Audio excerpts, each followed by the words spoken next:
The small house at the end of Oak Street looked like any other on the block. Simple brick walls, a small front yard with patchy grass, and windows that needed washing. Nothing special. Nothing that would make you look twice. And that was exactly how its owner wanted it. Inside, a tall black man with salt and pepper hair stood at his kitchen window, watching the sunrise with tired eyes.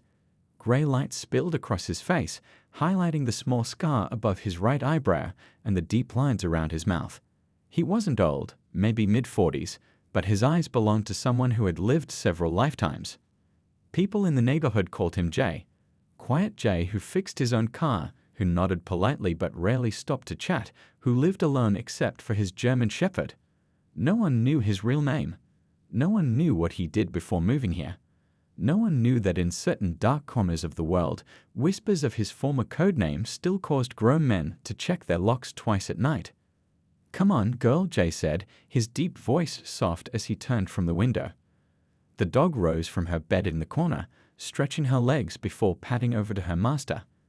Her collar tag jingled, "Luna," as she pressed her nose into his hand. "Ready for breakfast?" he asked, scratching behind her ears. Luna's tail wagged as she followed him to the kitchen. 15 years ago, Jay had been someone else entirely. Someone who moved through shadows and left only silence behind. Someone whose hands knew 100 ways to end a life. Someone who governments called when they needed problems to disappear without questions or paperwork. They had called him the Ghost. He poured kibble into Luna's bowl and watched her eat while his coffee brewed. These simple moments had saved him. These ordinary routines had slowly brought him back from the edge after what happened in Sarajevo. The job was supposed to be clean. One target, one bullet. But intelligence had been wrong. The building wasn't empty. And afterward, when he closed his eyes, all he could see were the faces of those who shouldn't have been there. All he could hear were the cries that haunted his sleep for years afterward. So he disappeared. Burned his passports, changed his face just enough with minor surgery, and vanished so completely that his former employers thought he was dead. He chose this quiet street in this forgettable town and promised himself he would never go back to that life. Luna finished her breakfast and looked up at him expectantly, ready for their morning walk. Jay smiled, a rare expression that softened his hard features. "All right, girl, let's go." He clipped her leash and they stepped outside into the cool morning air. Their route never changed, down Oak Street, past the old playground, through the small wooded area behind the elementary school, and back. Luna knew every turn, every tree worthy of inspection. And Jay knew every hiding spot, every escape route, every vulnerable point along their path. Old habits die hard. As they walked, Jay noticed new graffiti on the abandoned warehouse at the edge of his neighborhood. Crude symbols in red and black paint. He frowned. The warehouse had been empty for years, but lately there had been strange sounds at night. Motorcycles, shouting, music that rattled windows 3 blocks away. Luna growled softly, her ears perking up as she stared at the warehouse. "I know, girl. I don't like it either." They continued their walk, but something felt off. Jay's instincts. The ones that had kept him alive for so many years were humming with quiet warning. The Locos Diablos motorcycle gang had been in the news lately. Trouble in other neighborhoods. Drugs. Violence. And now, it seemed, they had found their way here. Back home, Jay made himself breakfast while Luna dozed in a patch of sunlight on the kitchen floor. He tried to push away thoughts of the warehouse, of the new graffiti, of the changes coming to his carefully constructed piece. He had left that other life behind. He was just quiet Jay now. The man with the dog. The man who fixed his own car. The man who kept to himself. But deep down, in places he tried to ignore, the ghost still lived. Waiting, watching, ready to emerge if ever truly needed. He couldn't know that in just 3 days' time, everything would change. That his peaceful world would shatter. That the violence he had walked away from would find him again. And it would all begin with Luna. Tuesday started like any other day. Jay woke before sunrise, made his coffee, and fed Luna while rain tapped gently against the kitchen window. The weather report called for storms all day, but Luna still needed her walk, so Jay grabbed an umbrella and they set out into the drizzle. The streets were quiet, most people still asleep or staying dry indoors. Jay liked the rain. It washed away scents, muffled sounds, and kept nosy neighbors behind their curtains. Old habits. Always thinking about cover, about staying unseen. As they passed the playground, Jay noticed more new graffiti. The Locos Diablos had been busy, marking their territory like wild animals. For the past week, their presence had grown stronger. First came the motorcycles at all hours. Then local shop owners started complaining about protection fees. Mrs. Chen at the corner store had a black eye yesterday that she claimed came from walking into a door. Jay had watched it all from a distance. Not his problem. Not his fight. He promised himself that life was behind him. Luna tugged at her leash, pulling Jay from his thoughts as she sniffed eagerly at something near the edge of the woods. The rain was falling harder now, soaking through his jacket. "Come on, girl, let's head back." They turned toward home, walking faster as thunder rumbled overhead. By the time they reached their street, they were both soaked. Jay toweled Luna dry in the entryway, her tail wagging happily despite the weather. "You're a good girl," he said, rubbing her ears the way she liked. "How about a treat while I grab a shower?" He gave her a biscuit and headed upstairs. The hot water felt good on his cold skin, washing away the chill of the rain and his dark thoughts about the neighborhood's new residents. By the time he stepped out, his mind was clear again. He had lived through worse than a motorcycle gang. Much worse. Jay dressed in clean clothes and headed downstairs, calling Luna's name. No clicking of nails on hardwood. No jingling collar. No excited bark. "Luna." He checked the kitchen, the living room, the back door. Nothing. A cold feeling settled in his stomach as he noticed the side gate was open, swinging in the wind. Had he closed it when they got back? He always closed it. Always. Unless he'd been distracted by the rain, by thoughts of the gang, by the break in his routine. "Luna!" he shouted, stepping into the yard, rain still pouring down. The fence gate opened to the alley behind his house, which led toward the abandoned warehouse where the gang had set up shop. Jay moved quickly now, jogging down the alley, calling Luna's name. The German Shepherd was smart. She wouldn't run far. She'd always come when called. Unless something was wrong. As he approached the warehouse, he heard laughter. Rough, mean laughter that cut through the sound of rain. Then a sharp yelp that made his blood freeze. Another yelp, weaker this time. Jay broke into a run, rounding the corner just in time to see 3 men standing near the drainage ditch behind the warehouse. One held a baseball bat, slick with something dark in the rain. Something was moving weakly at their feet. "That shut it up," said the tallest one, a skinny man with a snake tattoo crawling up his neck. "Dump mutt should have stayed in its yard." "Hey," Jay's voice cut through the rain, deep and dangerous. The 3 men turned, surprised to find someone watching them. "What we got here?" Snake Tattoo grinned, revealing yellow teeth. "You lost, old man." Jay wasn't looking at them anymore. His eyes were fixed on the drainage ditch, where Luna lay broken and bloody, her chest barely moving, her beautiful coat matted with mud and blood. He moved past the men as if they weren't there, dropping to his knees beside his dog. Luna's eyes found his, recognition flickering through her pain. She tried to lift her head but couldn't. A small whine escaped her throat. "It's okay, girl," Jay whispered, gathering her gently into his arms, not caring about the mud and blood soaking into his clothes. "I'm here now." The men were saying something, laughing, but their words seemed far away. All that mattered was Luna, the way her body trembled in his arms, the way her eyes never left his face, full of trust even now. Her breathing grew more labored. Jay held her closer, sheltering her from the rain with his body. "I'm so sorry," he whispered. "I should have protected you." Luna's tail moved once, weakly, against his arm. Then she shuddered, a long breath left her body, and she was still. "What's wrong, old man?" Snake Tattoo called out, twirling the bat in his hands. It was just a mutt, plenty more at the pound. The other 2 men laughed again, but their laughter died quickly as Jay slowly laid Luna's body back down and rose to his feet. Something had changed in the air around them, something they couldn't name but could feel in their bones. When Jay turned to face them, his eyes were different, empty of grief, empty of everything except something cold and calculating that made even Snake Tattoo take a step back. In that moment, Jay was gone, and the ghost had returned. Rain pounded against the windows as Jay carried Luna's body home. His clothes were soaked through, mud and blood mixing with rainwater, but he felt nothing. His face was a stone mask, his eyes seeing but not seeing the neighbors who peered curiously from behind curtains as he passed. In his backyard, he dug a grave beneath the old oak tree where Luna liked to rest on hot summer days. The rain made the soil heavy, but Jay didn't notice the weight.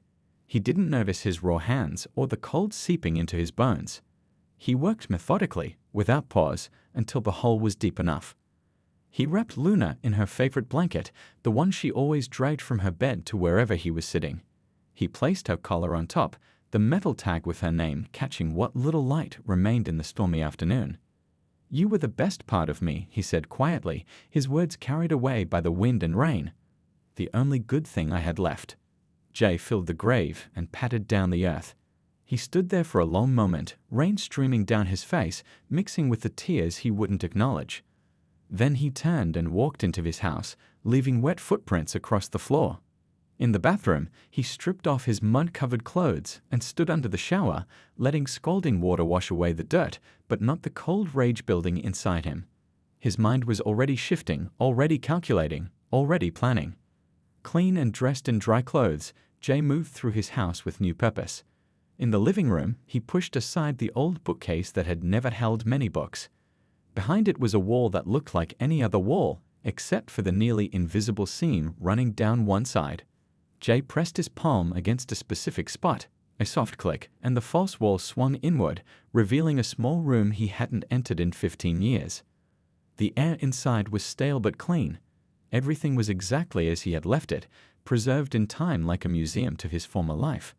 Gun cases lined one wall, each containing weapons that had never been registered, never been traced. Another wall held tactical gear, communication devices, night vision equipment. A metal desk stood in the corner with 3 secure phones and a laptop that hadn't been powered on in over a decade. And on the far wall hung a black ledger. Jay ran his fingers over the leather cover, memories flooding back of the years when he had been someone else. Someone feared, someone respected, someone who had never failed a mission. He opened the ledger, flipping through pages of contacts, codes, and locations. Many would be outdated now, but not all. Some debts never expired. Some favors remained uncollected. Some people would still answer when the ghost called. Jay selected the first secure phone and powered it on. The battery was dead, of course. He plugged it in and waited. While it charged, he began removing weapons from their cases, his hands remembering every curve and weight as if it had been days rather than years. The first gun he chose was a custom-made pistol with an integrated silencer. He disassembled it with practiced ease, checking each part, cleaning components that didn't need cleaning. His movements were smooth, automatic, his mind quiet for the first time since holding Luna's dying body. This was familiar territory. This was what he had once been best at. The phone beeped, indicating it had enough charge to function. Jay dialed a number from memory, a number that shouldn't still work but somehow would. 3 rings, then a cautious voice answered. "Who is this? How did you get this number?" "It's the ghost," Jay said, his voice deeper, different now. "I need information." A long pause. Then, "The ghost is dead." "Evidently not," Jay replied. "Check your security cameras in 30 seconds. South side of your building." Jay hung up and picked up a small mirror from the desk. He angled it toward the window, catching a beam of light from the street lamp and directing it toward the building half a block away. 3 quick flashes, then 2 long ones. A code only one person would recognize. The phone rang less than a minute later. "It really is you," the voice said, quieter now, respectful. "Perhaps afraid. What do you need?" "Everything you have on the Locos Diablos. Members, hideouts, suppliers, connections. Everything." Another pause. "That's a dangerous request. They have cartel backing now." "I didn't ask if it was dangerous," Jay said. "I asked for information. It will take time to gather. You have until morning." Jay made 2 more calls that night. By dawn, 3 separate information drops would be waiting for him. He would know every member of the gang, every place they hid, every dirty deal they'd made. He would know their strengths and their weaknesses, their habits and their fears. As midnight approached, Jay taped Luna's photo to the wall of the hidden room. He studied her happy face, her trusting eyes. Below her photo, he placed a blank sheet of paper where soon he would add pictures of the men who had taken her from him. They thought they killed a dog, he whispered to the empty room. They didn't realize they were a ghost. And somewhere in the night, the first members of the Locos Diablos felt a chill they couldn't explain, a premonition of something coming for them from the shadows. Something they couldn't fight, something they couldn't escape. Something that would make them wish they had never touched one old man's dog. The eastern part of town wasn't much to look at. Run-down buildings, broken streetlights, and too many dark alleys. It was the perfect place for the Locos Diablos to run their drug business, far enough from police stations, but close enough to their customers. 3 gang members stood in the shadow of an old factory, passing a cigarette between them as they waited for their buyers to show up. They weren't the important ones in the gang, just foot soldiers, the ones who did the dirty work while the bosses counted money in safer places. "Man, where are these guys?" the tallest one complained, checking his watch. "They're late." "Relax," said another, a heavy-set guy with a shaved head. "They'll show." "They always do." The third man didn't say anything. He was new, still trying to prove himself worthy of the gang's snake tattoo. He just nodded and tried to look tough. None of them noticed the shadow that moved silently across the rooftop above them. None of them heard the soft click of a weapon being readied. None of them felt the eyes watching their every move, calculating distances and angles with cold precision. The shadow had been Jay once. Now he was something else.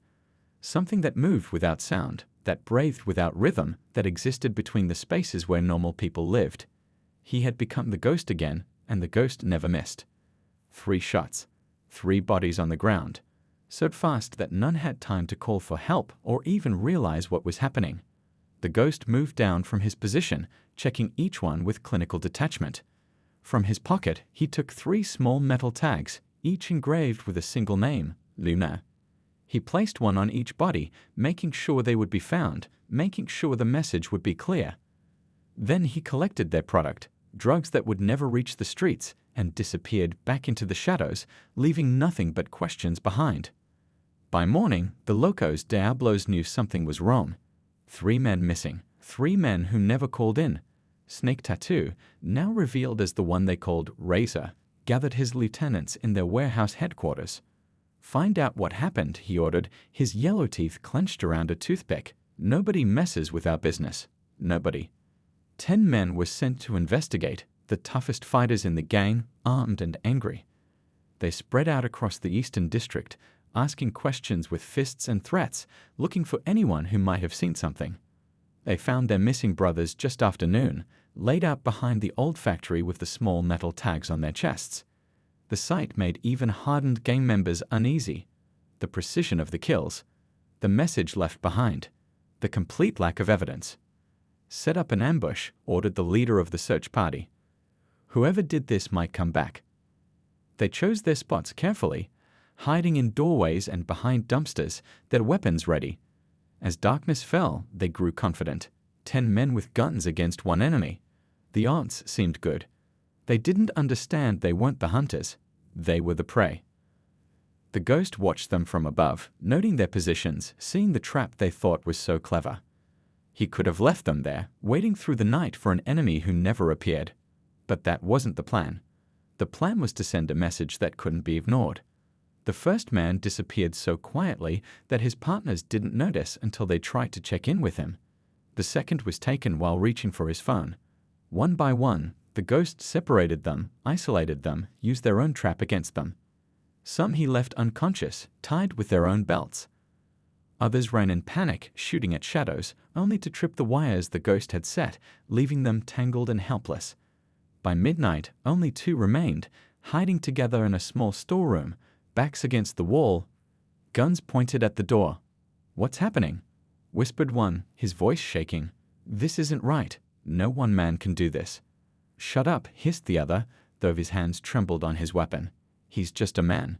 He has to be." The lights went out. Complete darkness filled the room. Something moved in the black, a shadow within shadow. The men fired blindly, their muzzle flashes briefly illuminating empty air. When the police found them the next morning, they were huddled in the corner, weapons empty, eyes wide with fear. They spoke of a shadow that moved faster than they could track, of eyes that seemed to glow in the darkness, of a man who felt no pain and showed no mercy. "He's not human," one kept saying. "He's not human." Back at the warehouse, Razor listened to their story with growing unease. He'd heard whispers before of a killer known as the Ghost, an assassin whose work was so clean, so perfect, that some doubted he even existed. A man who had vanished years ago, presumed dead or retired. He reached for his phone, dialing a number he rarely used, a direct line to his cartel connection. "I need more men," he said without greeting. "Professional ones. We have a problem." The answer came back cold and clear. "You have awakened the Ghost. Your problem. Your consequences." For the first time since taking over the Locos Diablos, Razor felt true fear creeping up his spine. He didn't know it yet, but the Ghost was just getting started. A week passed like a slow nightmare for the Locos Diablos. Each morning brought new disasters. Each night brought new fears. The Ghost moved through their world like a winter wind, unseen but felt everywhere, leaving only cold behind. On Monday, their main drug supplier stopped answering calls. The gang sent 2 men to check on him. They found his apartment empty, his phones destroyed, and a note on his kitchen table. "The Ghost sends his regards. Find another line of work."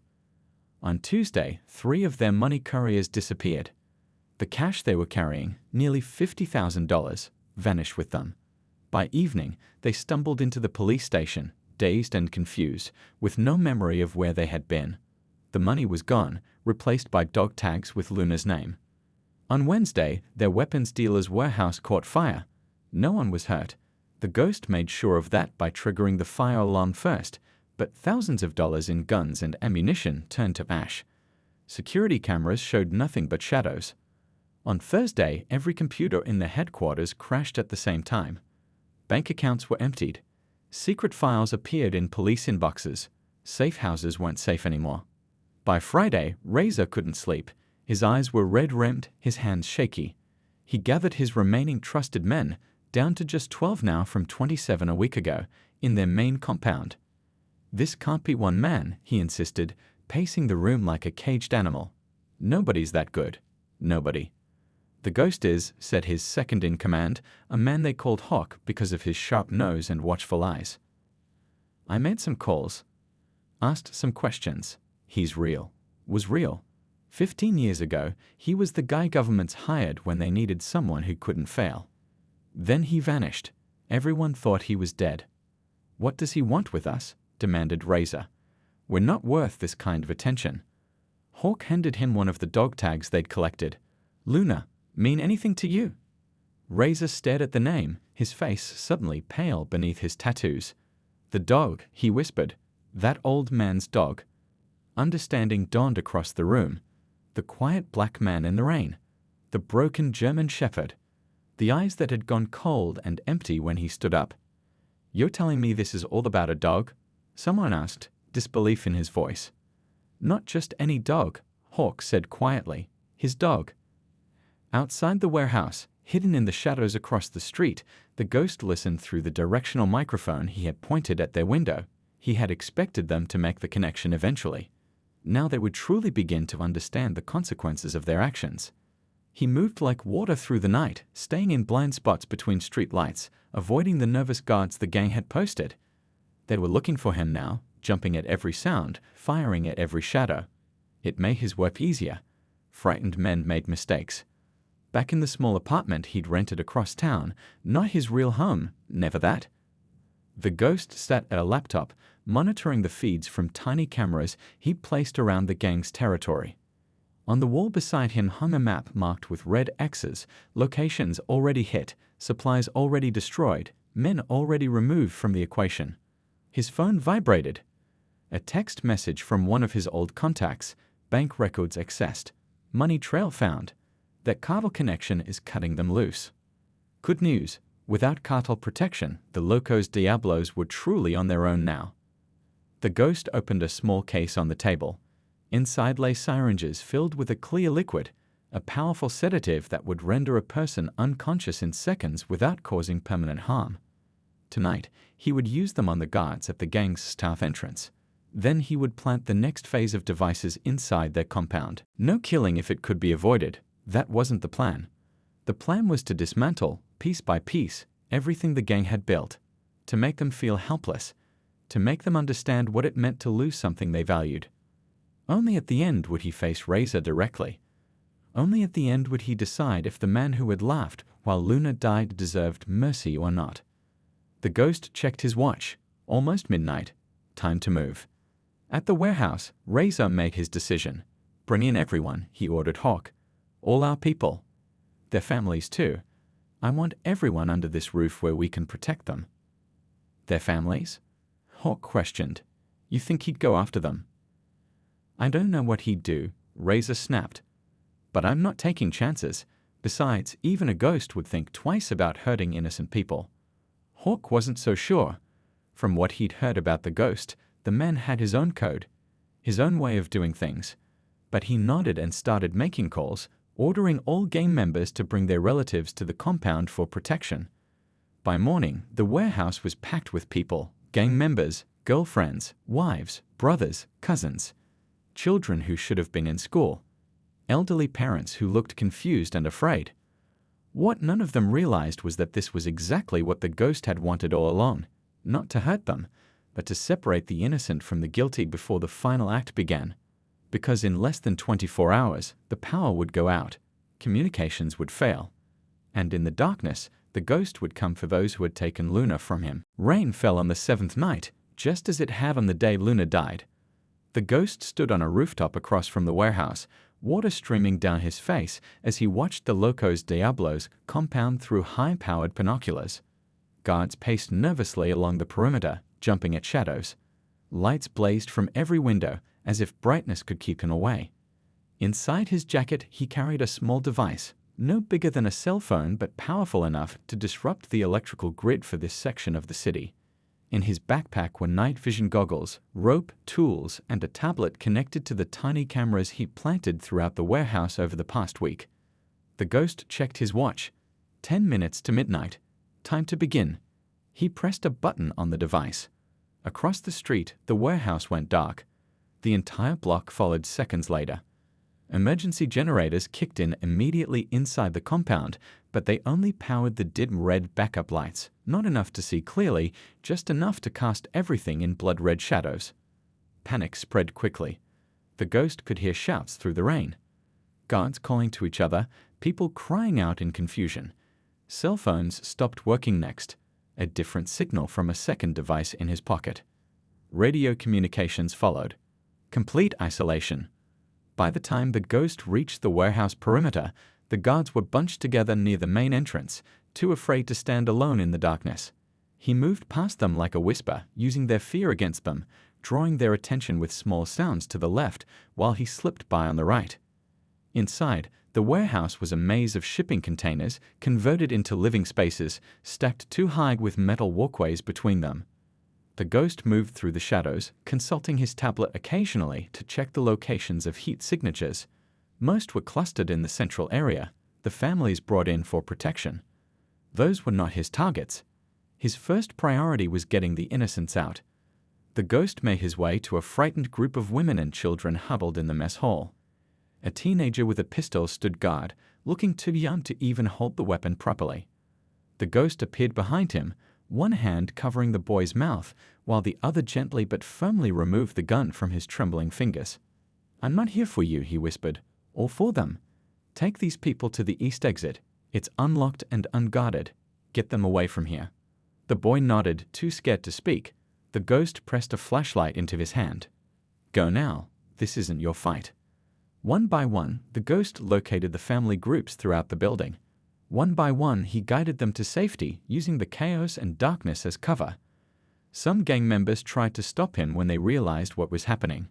Those he dealt with swiftly, pressure points that caused temporary paralysis, zip ties to secure wrists and ankles, cloths soaked in a mild sedative over mouths and noses. No permanent harm, no unnecessary pain, just removal from his path. By the time he reached the central office where Razor had barricaded himself with his top lieutenants, nearly 40 minutes had passed. Almost everyone else in the building was either evacuated or subdued. The ghost paused outside the office door, listening to the frightened voices inside. Why can't we reach anyone? That was Hawk, his voice higher than usual with stress. Keep trying the radio, Razor ordered. Someone has to answer. We should make a run for it while we still can. A third voice suggested. And go where? Razor snapped. He's everywhere. He sees everything. The ghost placed small charges on the hinges of the door, not explosives, just enough force to blow the pins out. Then he attached his gas mask and rolled a canister into position. 3, 2, 1. The door crashed inward. The smoke canister followed, filling the room with thick clouds that made it impossible to see or breathe normally. The ghost moved in, his mask and goggles giving him the advantage. 3 figures stumbled blindly, coughing and gasping. One ran straight into the ghost's outstretched arm, receiving a measured blow to the sternum that left him crumpled on the floor, unable to catch his breath. The second fired wildly into the smoke until the ghost removed the gun from his hands with a swift, practiced motion that left the man's wrist sprained but not broken. Razor cowered behind his desk, a knife in his hand, eyes wide with terror as the ghost emerged from the smoke like a demon from hell. Please, he whimpered, all his bravado gone. I'll give you money, anything you want. The ghost said nothing. He simply placed a laptop on the desk and turned it on. The screen illuminated with a video. Luna playing in the park, chasing butterflies. Luna sleeping peacefully on a couch. Luna waiting patiently by a front door, tail wagging as footsteps approached. Razor stared at the screen, confusion mixing with his fear. What is this? What do you want? The ghost finally spoke, his voice low and calm. I want you to understand what you took from me. It was just a dog, Razor whispered, but there was no conviction in his words now. She wasn't just a dog, the ghost replied. She was the only thing keeping me human. Outside, sirens wailed in the distance. Anonymous tips had reached the police about drug shipments and weapons at this location. Soon, the authorities would arrive to find most of the gang incapacitated, evidence of their crimes carefully laid out for easy discovery. But they wouldn't find Razor or his lieutenants. Not yet. The ghost had other plans for them first. 3 days later, a rookie police officer found them. Razor and his 2 lieutenants sat silently in metal chairs in the middle of their empty warehouse, zip-tied but otherwise unharmed. Around each of their necks hung a dog tag with Luna's name. Their eyes were open but distant, as if they had seen things they could never unsee. The warehouse walls told a strange story. Photos covered one entire section, hundreds of images showing a German shepherd throughout her life, playing in parks, sleeping in sunbeams, waiting faithfully by a door. The same images Razor had been forced to watch for 3 straight days without sleep, without rest. Written above the photos in careful letters were simple words. They live because she would have shown mercy. I am not so kind. Medical teams rushed in, checking the men for injuries. They found none, at least none that were physical. But all 3 men flinched at sudden movements. All 3 trembled when shadows passed over them. All 3 whispered the same warning when questioned. Don't look for him. He's watching. He's always watching. None of them would explain what had happened during those 3 days. Whatever the ghost had shown them, whatever truths he had forced them to face, had broken something deep inside them. The notorious gang leader known as Razor, who had once ruled the streets with violence and fear, now jumped at the sound of dog barks and cried in his sleep. Across town, the house on Oak Street stood empty. Neighbors noticed the for sale sign only after the quiet man had already gone. No goodbyes. No forwarding address. Just an empty house with a fresh mound of earth beneath the oak tree in the backyard, marked with a small stone engraved with a single name, Luna. The bedroom closet stood open, hangers empty. The kitchen cupboards contained nothing but dust. The bookcase in the living room remained, but the hidden room behind it had been emptied and sealed so perfectly that police searchers never found it. Jay had disappeared as completely as if he had never existed at all. 2,000 miles away, a man with tired eyes walked along a quiet beach at sunset. The coastal town was small, the kind of place where strangers were noticed but questions weren't asked if you kept to yourself. He had bought a small cottage overlooking the water, paid in cash. The locals only knew him as T, just a letter, not even a proper name. He walked alone, watching the waves and the seagulls, his footprints washing away with the tide. Something was missing from his life, the loyal companion who had brought light to his darkness. The wound was still fresh, still painful when he let himself remember. A week after arriving, T visited the local animal shelter. He hadn't planned to. His feet just carried him there, as if guided by something beyond his control. Inside, dogs of all shapes and sizes barked and wagged hopefully as he passed their kennels. In the very last cage sat a German Shepherd mix. She was missing one eye, and one of her back legs was twisted from an old injury that hadn't healed properly. The shelter worker explained apologetically that nobody wanted her because of her disabilities. She'd been there for months while younger, healthier dogs found homes. When T crouched down by her cage, she didn't bark or jump like the others. She simply watched him with her one good eye, her head tilted slightly as if she was trying to see into his soul. "She's had a hard life," the shelter worker said. "Found her tied to a fence, half-starved. Somebody was cruel to her, but she's still so gentle." T nodded, understanding more than the worker realized. "What's her name?" "We've been calling her Lucky, but that doesn't seem right somehow." He reached his fingers through the bars. The dog sniffed them cautiously, then gave them a gentle lick. Something tight in his chest loosened slightly. "Hope," he said quietly. "Her name is Hope."